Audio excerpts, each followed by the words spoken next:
Dans ma valise cet été, il y aura le nageur. Le nageur retrace l'histoire exceptionnelle d'Alfred Nakache, sportif de haut niveau qui a été sélectionné au JO de Berlin en 1936, puis à ceux de Londres en 1948. Dénoncé par un rival comme juif et comme résistant, il fut déporté avec sa femme Paul.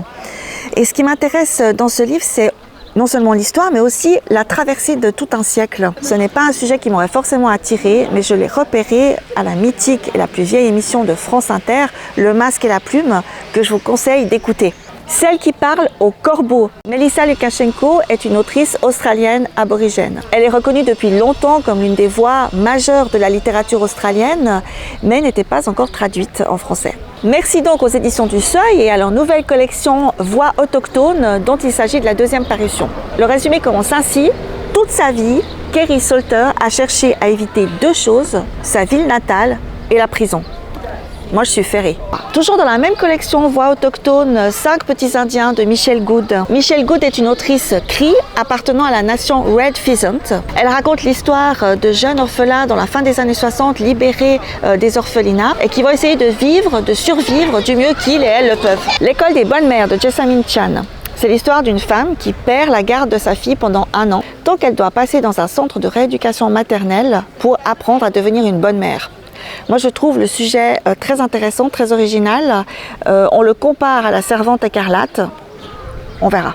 Rupture de Claire Marin, c'est mon collègue Emon qui m'en a dit que du bien. Donc joyeuse ou tragique, les ruptures rythment notre existence. Claire Marin est philosophe et ses recherches portent justement sur les ruptures, les épreuves de la vie. Je me méfie de ce genre de bouquin qui vous raconte que vous avez vaincu un coup dur mais que vous allez en ressortir plus fort et meilleur. Là, ça n'a pas l'air d'être le cas. Garantie et foi d'Emon. Dernier roman, Apprendre ou à laisser de Lionel Shriver. Alors de l'autrice, j'ai récemment lu 4h22 minutes et 18 secondes que j'ai beaucoup aimé. Et je me suis dit que j'allais prendre dans ma valise ce petit dernier. Alors, il s'agit de Kay qui a 50 ans et qui perd son père.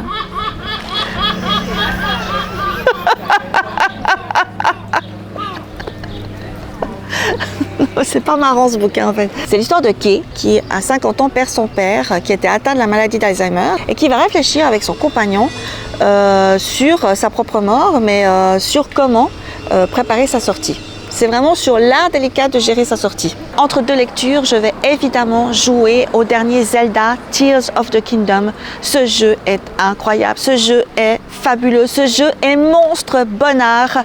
Je n'en peux plus de ce jeu, je saoule tout le monde, tous ceux que je connais, toutes celles que je connais, je saoule avec ce jeu. À chaque fois que je joue, je me dis « Oh, mais ce jeu est fabuleux !» Alors que je ne suis pas une joueuse, je ne joue pas aux jeux vidéo.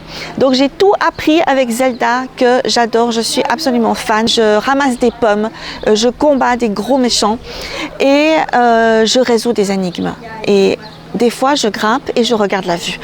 Alors je vais passer de bonnes vacances et avec Zelda je voyage, pas besoin d'aller très loin. Je vous souhaite de belles vacances et je vous souhaite de jouer à Zelda.